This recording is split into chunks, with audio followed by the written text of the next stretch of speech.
we go. Let's go pro truck racing at new Smyna Speedway.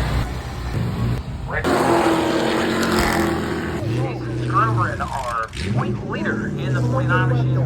So we got black flagged in the heat race because we were leaking fuel, and it really was, we could see it. This fuel cell has been problematic since the day we got it, so we have decided that this is the last time we're going to race with it.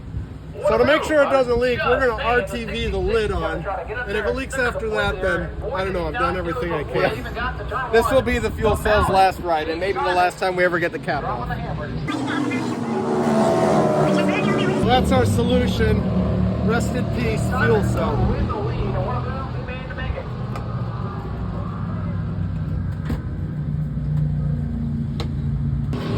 As we have said many times on this page, it is not a how-to channel, it's a how-we-do channel. So we'll see what happens.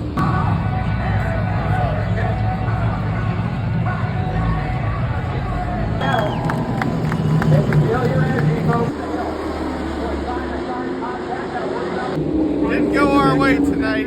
Rolling around on the caution laps, and all of a sudden something started vibrating bad in the left front. And yeah, I'd hit the brakes. The whole thing would shake. I could hear it rubbing, squealing. So we're gonna have to take it back. We'll have to take it back home. Sorry, I got a squirrel moment there. We'll have to take it back home and see what's going on. We're gonna rebuild a lot on the truck right now, though. We're gonna have a whole new body up in the front because this one looks like it got ran over by a forklift before. We gotta put a new fuel cell in because that thing leaked earlier.